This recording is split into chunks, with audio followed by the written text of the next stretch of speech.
life first appeared on Earth 4 billion years ago. Vast colonies of single-celled bacteria that would ultimately give rise to all other living creatures. Over the ages, the planet has witnessed explosions of life and mass extinctions.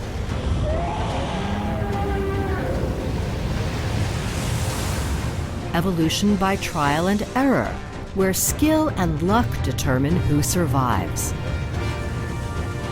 Today, we humans share the planet with millions of other species. But how did we get here? This is the story of some of the great leaps in evolution that helped to make us human.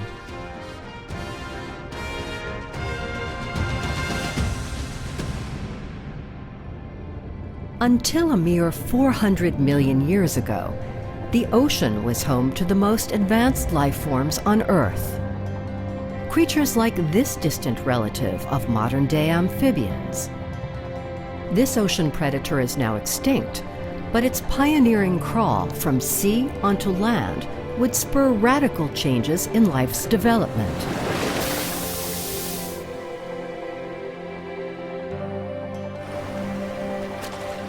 Millions of years later, new discoveries offer sharper insights into what it took to become human.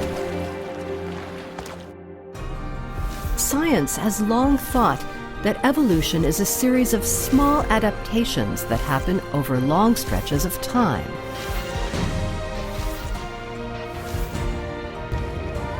But now we know that the timeline is punctuated by sudden milestones, like the development of arms and legs.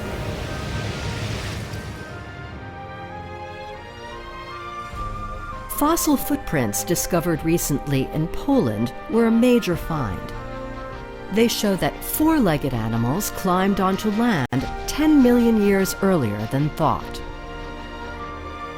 And their fins morphed abruptly into arms and legs.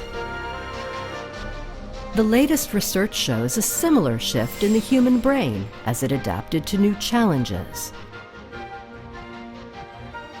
About 2 million years ago, it grew larger to boost its energy supply for creative problem solving. So what prompted such great evolutionary leaps? The secret lies deep within our DNA. Our anatomy is shaped by the vast store of data in deoxyribonucleic acid that determines how different cells in the body function. Sequencers can now read the DNA of humans and even ancient animals at lightning speed, and pinpoint drastic genetic shifts throughout our collective history, changes that created wildly new physical adaptations, like the growth of eyes. Eyes appeared in the ancient seas only 500 million years ago. This was the first great evolutionary leap for animals, encoded in DNA and enhanced through the ages.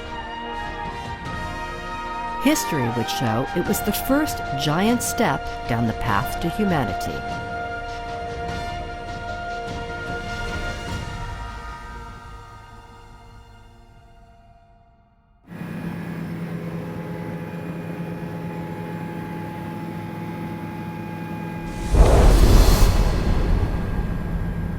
The Rocky Mountains of Western Canada. Here, vast stretches of rugged peaks rise more than 2 miles high. It may seem like a strange place to look for ancient sea life, but the Burgess Shale is famous for its exceptionally preserved fossils from the Cambrian explosion.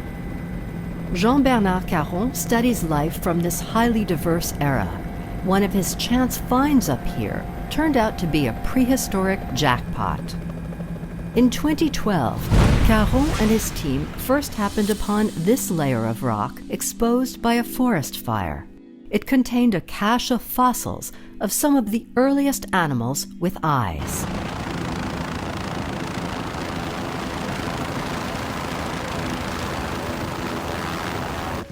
Now, as research continues here, Caron hopes the unusual fossils unearthed from this ledge will reveal something unexpected about the prehistoric world.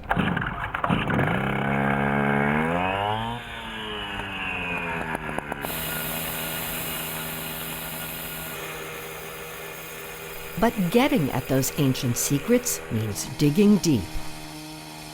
This layer of rock from the Cambrian period is more than 500 million years old. Caron's team will have to cut, drill, and hammer into it to find what they're looking for, but there are no guarantees. Yeah, it's cracking very good. It's cracking here, it's cracking here. Oh my goodness. 1, 2, whoa. The same. Yeah. Here, extremely well preserved. They find 6 fossils from one slab with a welcome feature staring back at them. This is lateral eye here. It's quite big, as you can see here, the spot. This odd-looking invertebrate is a species the team has never seen before. Beyond its many legs, the head reveals a tiny dark hollow. Caron says it's a 500 million year old eye.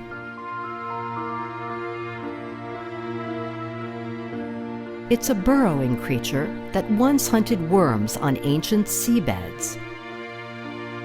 Like the trunk of an elephant, its head holds 5 distinct eyes.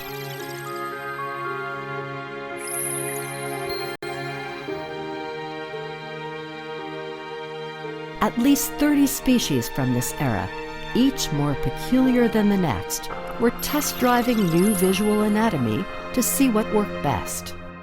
The appearance of eyes in animals was a major evolutionary innovation. And it's remarkable that in Cambrian fossils, we see so many fossils with eyes. The branches of this tree illustrate the evolution of life over 4 billion years. At its base are single-celled bacteria, Earth's pioneers. Over millions of years, these organisms developed in various forms, finally dividing into plants and animals. On the animal limb, reptiles and mammals would evolve from fish. We humans were later rivals. During the course of evolution, eyes appeared right here in the Cambrian period. Why then?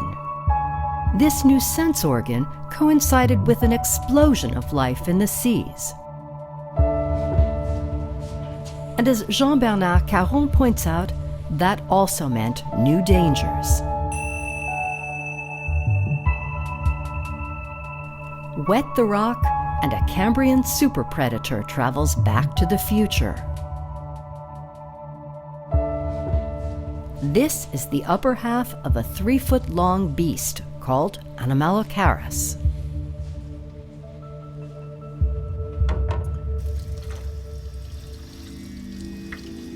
Eyes protrude from both sides of its head, a huge advantage for hunting.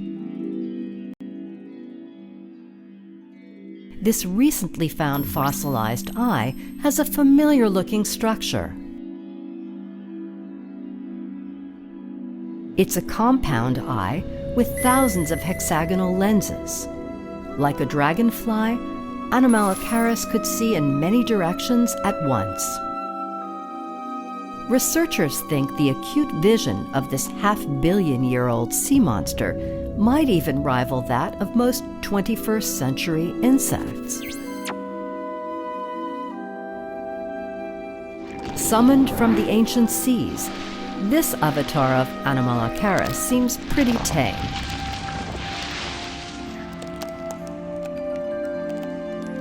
Back in his day, he terrorized the neighborhood. Anomalocaris was the largest animal known from the Cambrian period. It could reach sizes up to 50 centimeters in length. Now, thanks to the large eyes that this animal possessed, it could see potential prey very efficiently. Thus, this animal would have been on top of the food chain during the Cambrian period and would have driven potentially the diversity that we know during that time. Let's time travel back from the Rockies to Earth 500 million years ago, a period when eyes were just coming into fashion.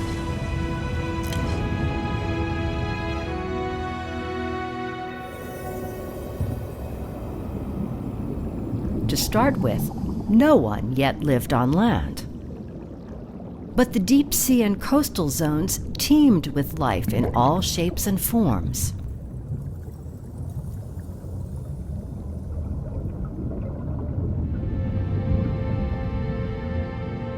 This alien-looking life form is the tiny hallucigenia. And this one with its sword-like armor is Wiwaxia. The Cambrian seas spawned the ancestors of insects, crustaceans, and spiders, the arthropods. For 3 billion years, life on Earth had been limited to microorganisms invisible to the naked eye. Now suddenly, the planet was erupting with large, new, complex life forms.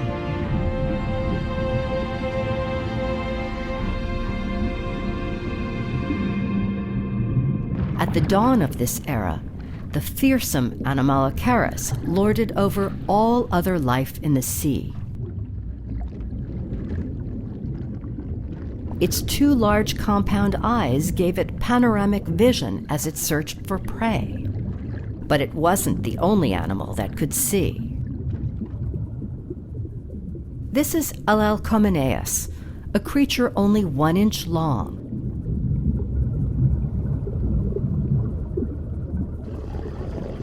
Its eyes were shaped like gourds, allowing it to gaze up and down simultaneously.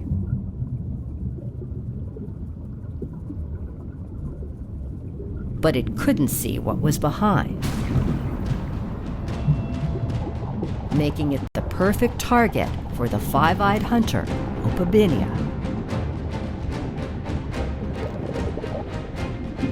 Opabinia had panoramic vision.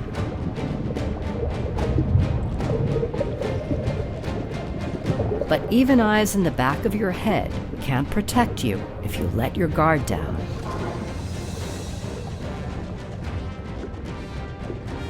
Herdia looked and behaved a lot like Anomalocaris. It too was a huge carnivore with stalked eyes, an adaptation that surely helped his hunting prowess.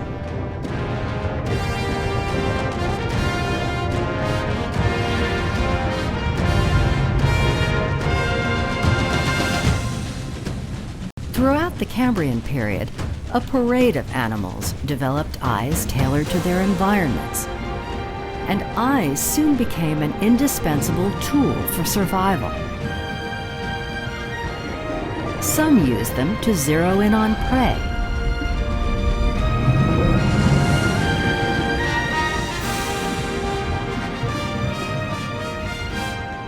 And some to detect enemies and prepare their defense.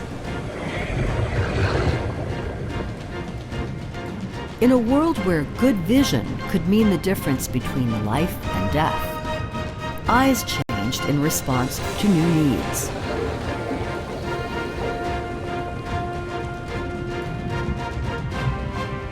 Ultimately, the most successful designs would be passed down the collective evolutionary line.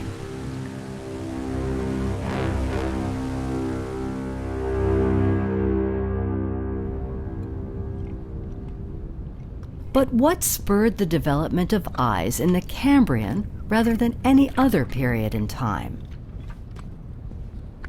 This is still an unsolved mystery in the story of life on Earth.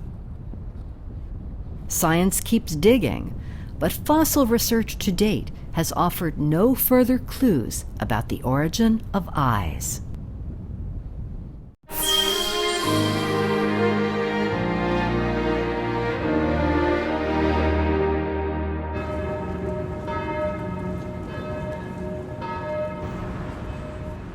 In Switzerland, research has taken a completely new approach to learn how eyes came to be, by tracking DNA.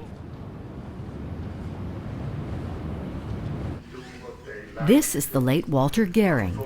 He's known worldwide as a pioneer in DNA research.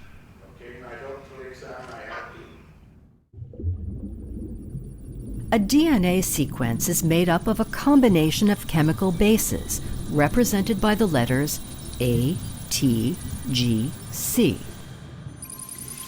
Human DNA consists of about 3 billion combinations of those 4 letters. Gehring combed through this vast number of sequences to locate the key genes that determine basic body structures, such as the head, arms, and legs.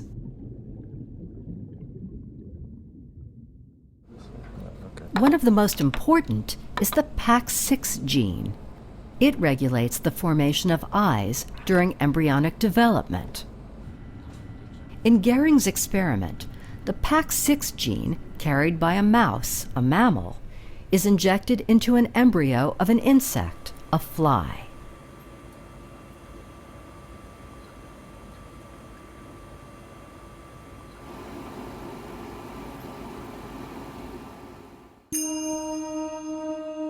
It's now in the pupa stage, the pre-adult body of a fly. The multiple orange mounds viewed through a microscope are the resulting genetically engineered eyes. This normal pupa looks nothing like the experimental subject.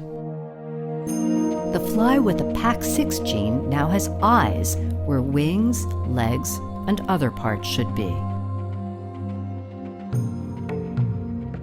A mammalian gene successfully produced eyes in an insect. To Gehring, this pivotal discovery suggested that the origin of eyes could be traced back to a common genetic ancestor. Finding that a master control gene for eye development in mammals was much the same as that in flies suggested that the eye was invented only once. I found out that it has evolved only once and then radiated out into these very different eye types. But who was related to both mammals and insects? Clearly a creature from the sea. According to Gehring, the very first ancestor with eyes was a jellyfish.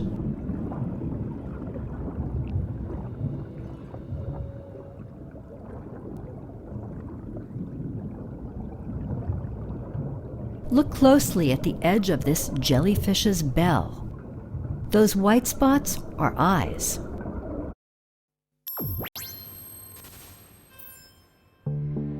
Up close, you can see a black crescent-shaped organ, the ocellus. It doesn't form images, but it's light sensitive. This allows jellyfish to move toward or away from the sun.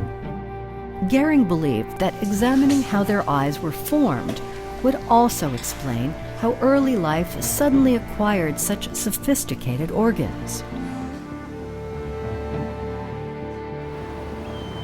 His search led him to tiny marine creatures with features almost perfectly matched to jellyfish eyes. In Japan, the seas are brimming with them during a brief summer season, though finding them can be hit or miss. Gehring's research partner, Takashi Gojobori, searches for evolutionary origins by studying marine microorganisms. 狙いのやつがね、入ってるかどうかちょっとこれは顕微鏡で見ないとわからないんで、まあしかしいい感じですよね。そうですね。Now it's the moment of truth.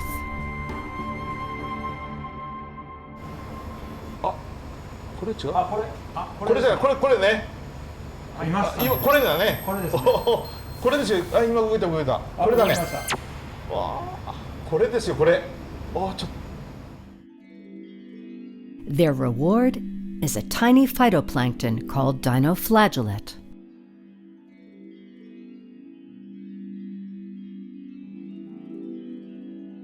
Magnified under the lens, the specimen is revealing. It too sports a black crescent-shaped organ. It looks like the twin of the jellyfish eye. And closer inspection reveals a significant feature. The greenish-yellow dots are chloroplasts. Plants use them for photosynthesis to harness energy from sunlight. They look nothing alike, but trees and dinoflagellates are apparently both related to plants. Like the tiny crescent in the jellyfish eye, this one too has a complex function. It's how dinoflagellates sense light.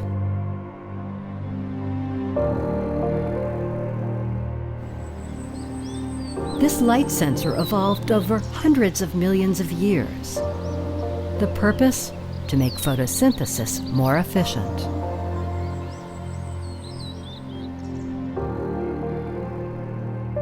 But isn't it possible that the resemblance between the eyes of a dinoflagellate and a jellyfish is simply a fluke? It's highly unusual for plants and animals to share similar organs.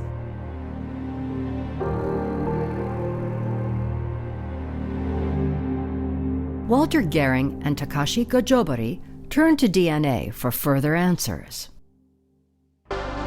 During the course of research in Japan, Gojobori's team found significant evidence supporting their theory on the origin of eyes. The clue lay hidden in the DNA of dinoflagellates. It's the rhodopsin gene. Rhodopsin, or visual purple, is a biological pigment found in the retina. A light-sensitive protein with a complex shape. Comparing them, the dinoflagellate protein looks almost identical to the protein in a human eye, down to the 7 helix bundles.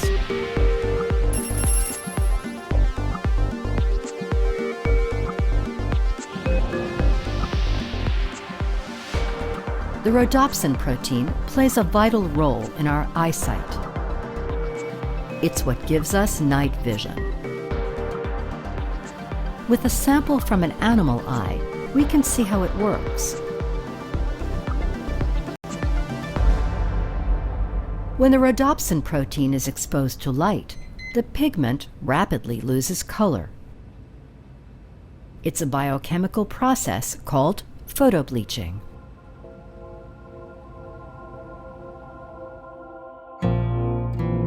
The microstructure of a protein reacts to light and changes.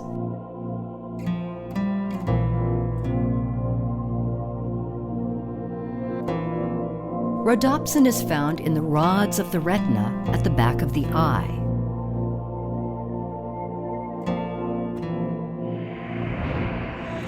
The retina is essentially a light-sensing screen.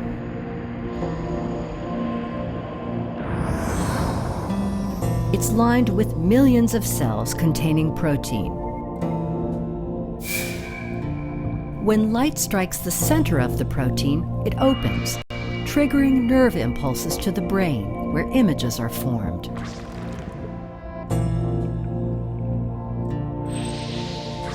This biochemical reaction to light is what controls our vision. The lab studies proved that the protein essential to animal eyesight is almost identical to the one in plants. Gehring and Gojobori were convinced this was no simple coincidence, and they offered a bold hypothesis. そう簡単にはロドプシンのような複雑なタンパク質を作る遺伝子はできない。でそうしますと、例えばその渦弁毛藻が持っているその光を感知する、ロドプシンといいますか、そういうタンパク質の遺伝子がクラゲの DNA の中に移行したというふうに考えますと、これはですね、クラゲが突然に目を持てるように至ったと、そういう、可能性が極めて高い。This was all invented by the dinoflagellates. And what happened then, when they were taken up by the jellyfish, I think they brought with them a number of these genes, and we have used those to make, jellyfish has used those to make a prototypic eye. The idea that genes could leap from plants to animals was somewhat shocking. This was thinking way outside the box. It challenged conventional wisdom that evolution was a series of incremental changes occurring over time when DNA is passed down from parent to child.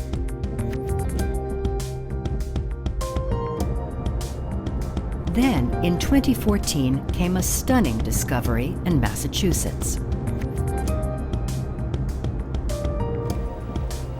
Scientists found living proof of a gene crossing from plant to animal in a shallow creek near Boston.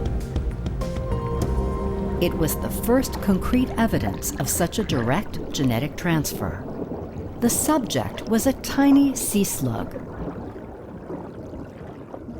The sea slug is an animal that can survive simply by feeding on sunlight. Just like plants, it has chloroplasts that capture and store energy from the sun.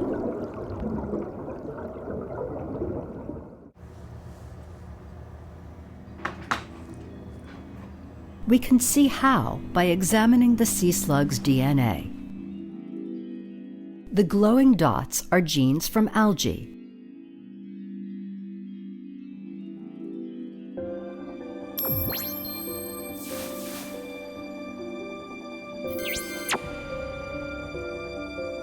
This sea slug absorbed genes from the algae in its environment, and they merged with its own DNA, ultimately allowing the animal to photosynthesize.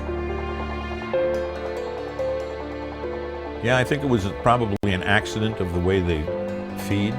They've been transferred from the algae, and now they're transferred in the slug generations. Well, as a biologist, to me, the interesting part of this is evolution. I think this is probably the way a lot of evolution occurred. You can change a species overnight by taking a gene from somebody else, sticking it into the nucleus, and all of a sudden you have an entirely different species. Without the help of technology, the genetic leap from plants to animals would have happened at a snail's pace.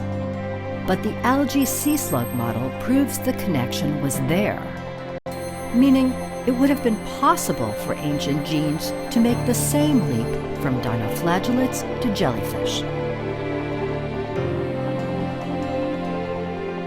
As research continues in Japan, science has been able to connect new dots between these two species.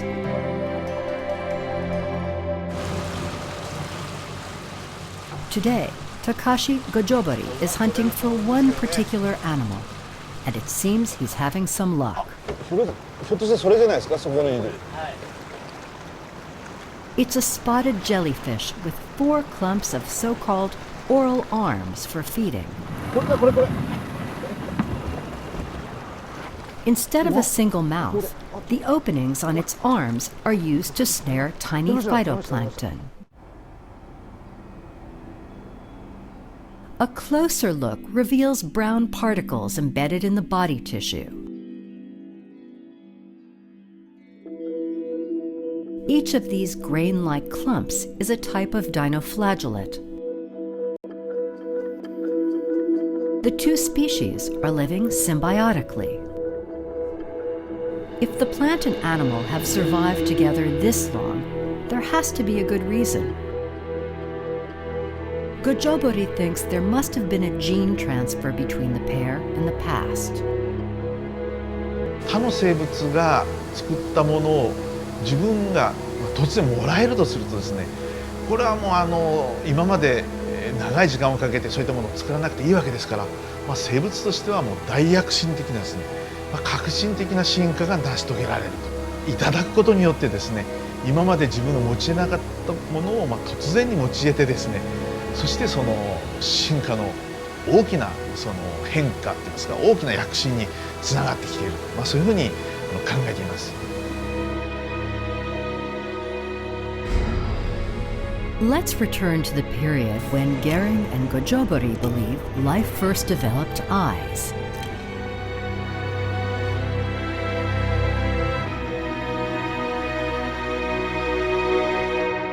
In this Precambrian era, jellyfish-like animals roamed the seas. They were still sightless at the time, but they were surrounded by plankton, tiny, light-sensitive plants. These primitive jellyfish might have eaten the microorganisms, or at some point coexisted symbiotically.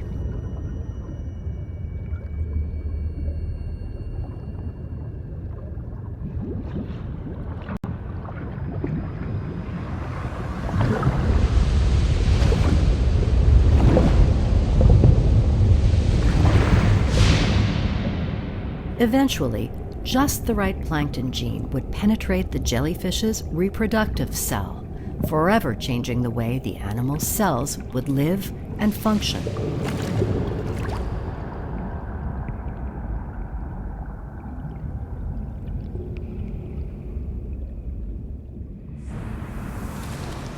In a tiny biochemical explosion, the plant DNA would scatter throughout the cell,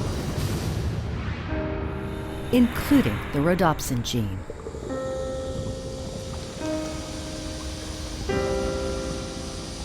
That's the gene that responds to light. Over hundreds of millions of years, life's primitive light sensors would evolve to make photosynthesis more efficient.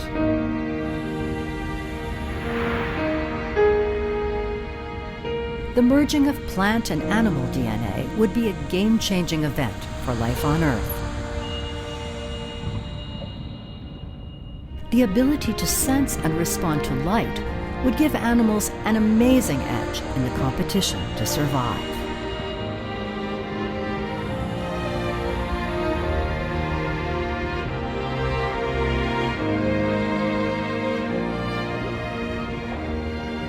Soon the new gene was put to work.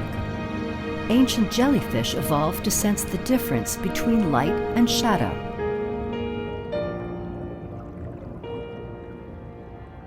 And this paved the way for the development of eyes in new animals going forward. It was the first great leap in evolution.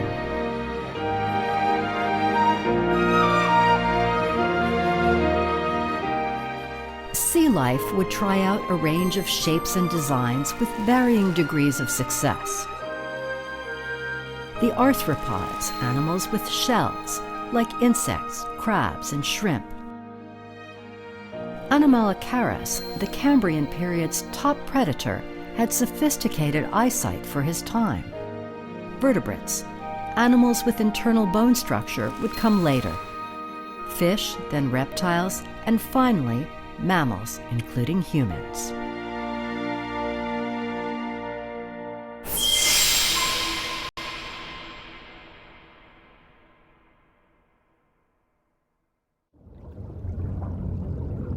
The earliest vertebrate appeared in the Cambrian seas, where eyes were already a familiar sight.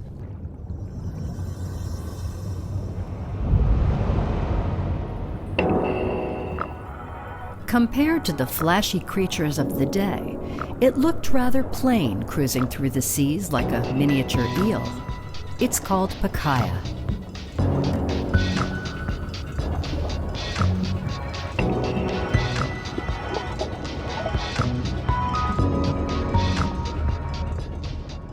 Pacaya grew only about an inch long.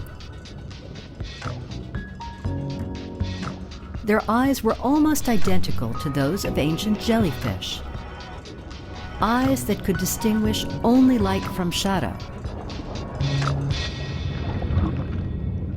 But when Anomalocaris was on the prowl, even primitive vision could be a lifesaver. Pikaia could sense the predator's shadow and take cover. But Pikaia's eyes weren't sharp enough to see actual shapes.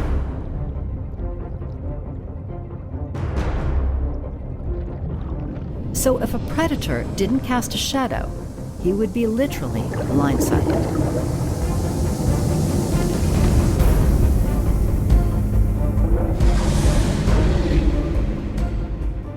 Early vertebrates were under constant attack by aggressive arthropods, animals that had honed their vision and their survival skills over time.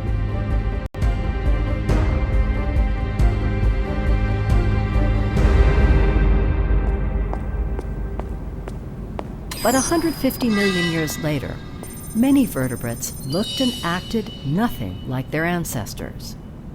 They were giants. Some were all muscle and bone and deeply driven to dominate. This is the new king of the sea, the actual fossil. Early in the Cambrian period, vertebrates were barely the size of your thumb. But by the end of that evolutionary cycle, they too had produced a super predator. It was an armor-plated fish with huge, menacing eyes and a bite more powerful than a modern-day shark.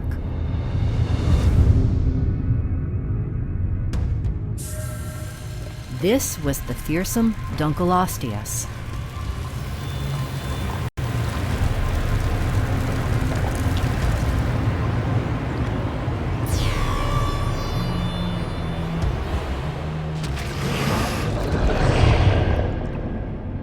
A carnivore with razor-sharp jaws and an appetite for anything that swam. Dunkleosteus was probably the size of today's average great white shark. It was the largest animal on Earth until the dawn of the dinosaurs. What had become of the arthropods? Their ancestors had ruled the Cambrian seas, but they didn't have to compete with big fish. This is the king of the arthropods. They too had morphed in impressive ways. This is a 6-foot-long sea scorpion the size of a human adult.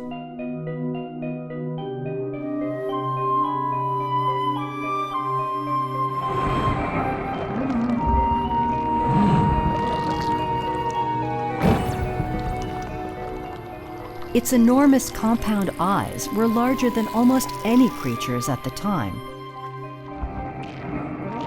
And it had grown a carapace of protective armor.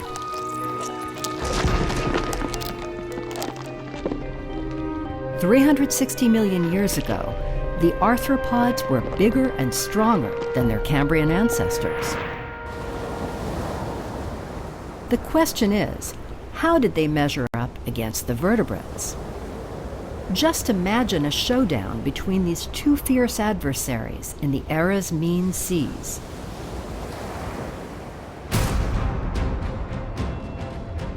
Dunkleosteus, the vicious hunter with a ravenous appetite and deadly bite.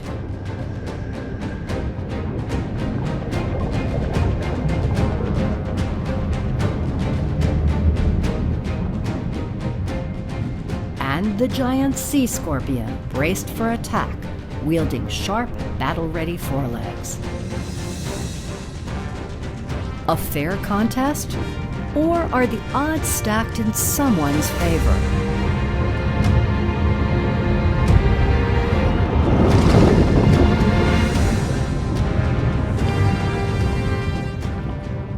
At this point in history, scientists say an overwhelming win would always go to the vertebrates.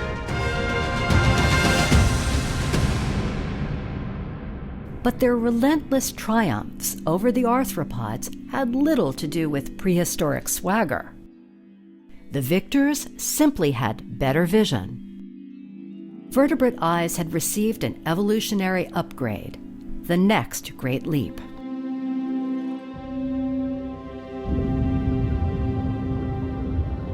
In fact, Dunkleosteus had eyes that were structurally similar to our own. They're called camera-type eyes. Here's how it works. The lens behind the cornea absorbs light and focuses it onto the retina at the rear of the eye. The projection of the image onto the retina's screen let it see shapes in high resolution. This was a clear advantage for Dunkleosteus.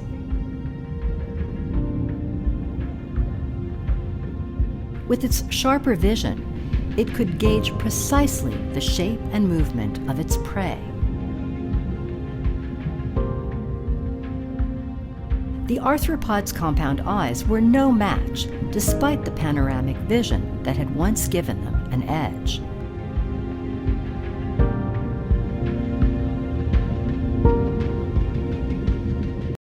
The lack of clarity in their vision had become a lethal handicap. In the Devonian seas, you needed better optics to survive. Dunkleosteus could grow to be 10 meters in length and weigh 3 to 4 tons. Its superior eyesight and its strong jaws were serious weapons. I'm sure any sea scorpion would serve as its dinner. Good eyes and strong jaws led to success in the vertebrate line.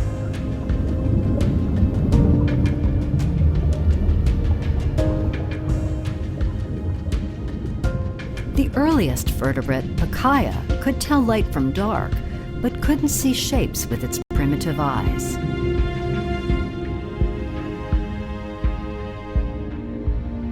How the camera-type eye came about is another secret locked in DNA.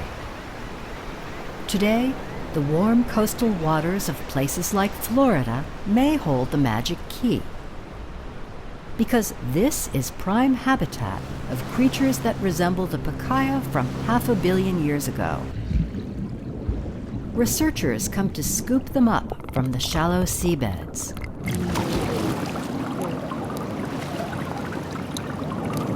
You can find it. Good.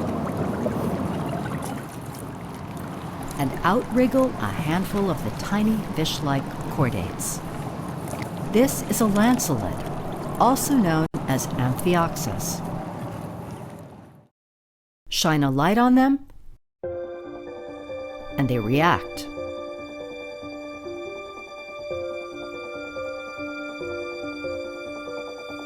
The small black dots on this one's head are the eyes.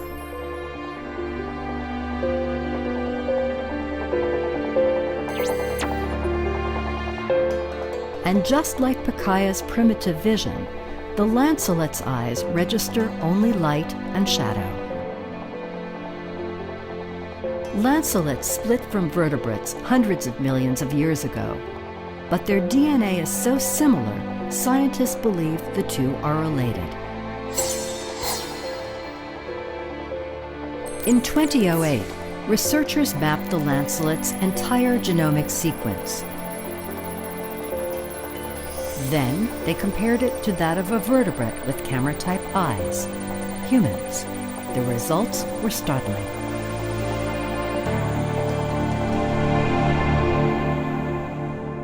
We were very surprised and gratified to learn that Amphioxus has most of its genes in single copy, so that there's just one gene in Amphioxus. And when we compared it to vertebrates, we found the vertebrates had 3 to 4 copies of most of these genes. For example, the HOX13 gene, the gene that determines an animal's basic body structure. Lancelets have only one HOX13 gene. Humans have 4. Or the EYA gene, a protein vital to the formation of the eye.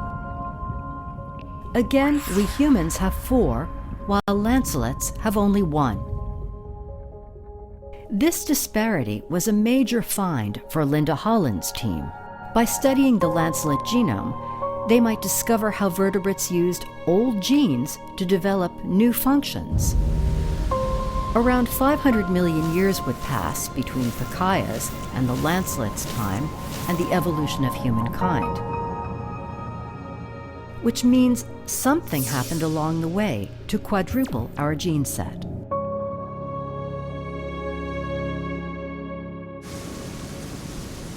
For further insight into that transformation, researchers turned to a vertebrate with ancient origins and a quadruple gene set, an animal that's changed little in 360 million years. It lives in rivers and coastal waters across the globe, including here in Hokkaido, Japan. It looks like an eel, but it's actually a jawless fish called a lamprey.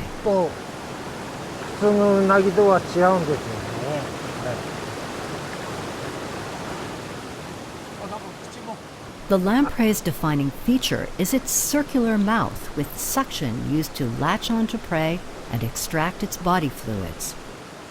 It may be primitive, but its time-tested survival strategy clearly works. The lamprey is Earth's only surviving jawless fish. Ordinary fish do have jaws for attacking and eating their prey.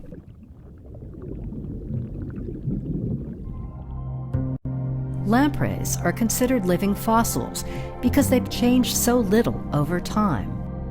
But the leap they did make was extraordinary. They acquired the quadruple gene set. And once again, the eyes are revealing. Scientists believe the lamprey is the most primitive animal with a camera-type eye.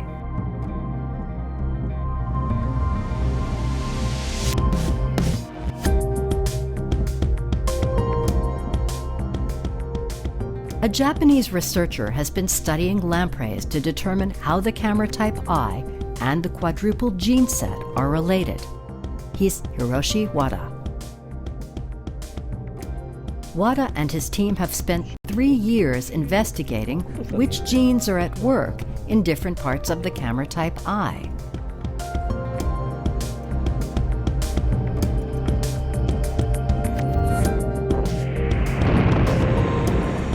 They discovered that the genes that quadrupled function are in the retina, the screen of the camera-type eye.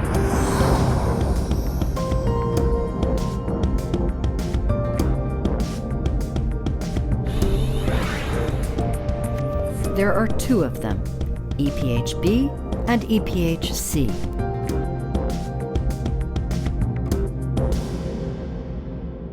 The team first observes a vertical slice of a lamprey eye.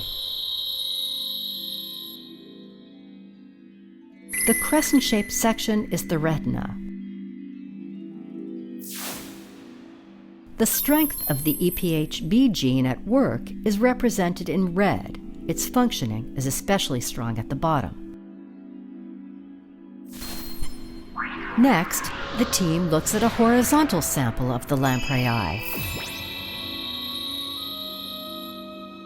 This time, the functioning strength of the EPHC gene is depicted in blue. It's expressed strongly on the right side. So, an overall view of the retina reveals that the red gene operates from top to bottom and the blue gene from right to left. The strength of their functioning changes. This was the decisive factor in the development of the camera-type eye. By merging the 2 genes, the team could illustrate their performance numerically. They found the strength of the 2 genes depends greatly on their location. With these 2 genes, ancient lamprey eyes were primed to identify the position of every light-sensing cell on the retina. They could see the resulting images in extremely sharp focus.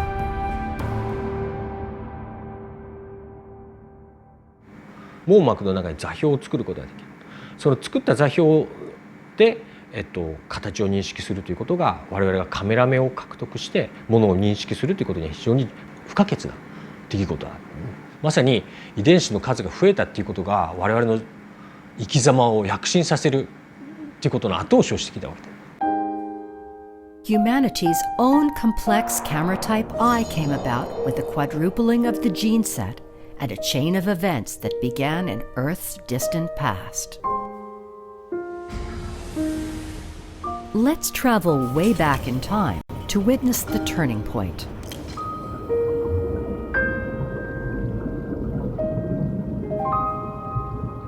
We've arrived in the early Cambrian seas where Pikaia first appeared. Pikaia had primitive eyes that could distinguish only light from shadow.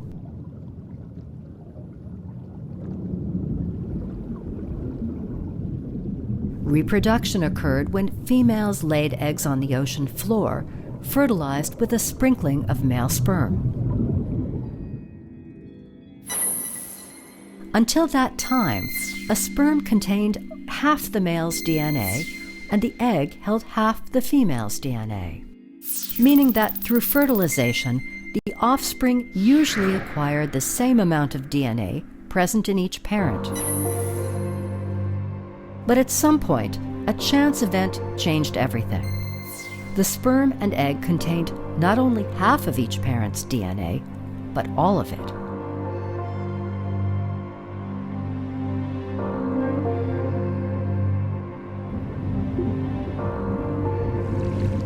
It's the moment of fertilization.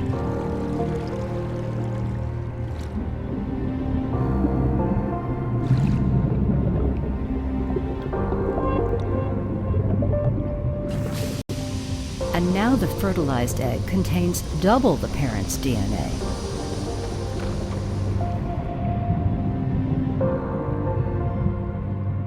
Normally, the accident of extra genes would prevent an egg from developing into a healthy organism.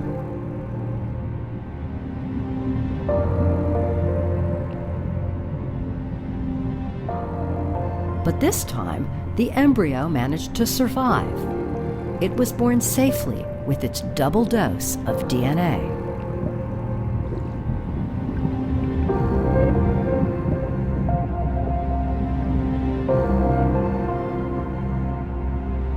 Many generations later, the same extraordinary genetic event would repeat itself.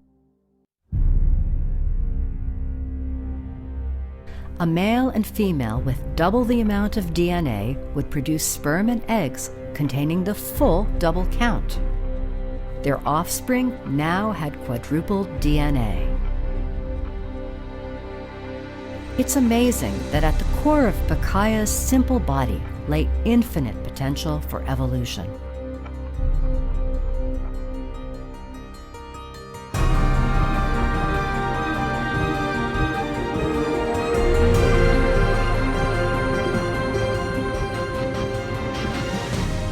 The quadruple set of genes would ultimately spur the development of a radically new organ, the camera-type eye. Thanks to that advantage, some of the planet's early ocean life was able to thrive and pass on their genes, while once mighty predators would vanish to extinction.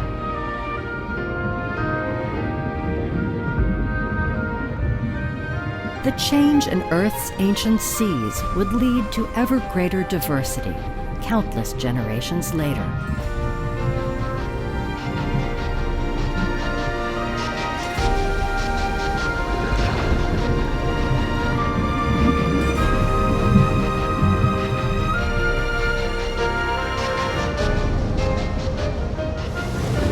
The camera-type eye was passed on to dinosaurs, mammals, and every other vertebrate.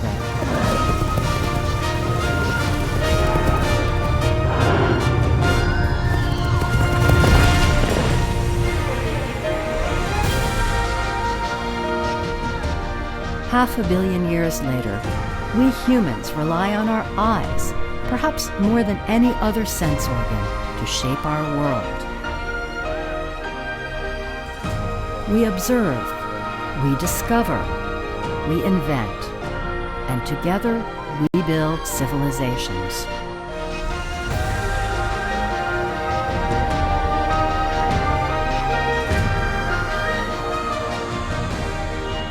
chance encounters in an ancient gene pool would create miraculous things, like the gift of eyes.